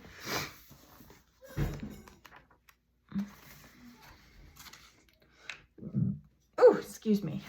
Okay, so this is the portrait section. I'll let you read that when you get the deck right here. You can basically count. You have the calling, which helps establish the personality. You have the dynasty card, and you have the vampire clan, which is part of the kith and kin. Characters and fables of this burlesque are illustrated on the cards drawn from vampire myths. The vampire myths illustrate the possession, exchange, and drawing in different types of energy or lifeblood.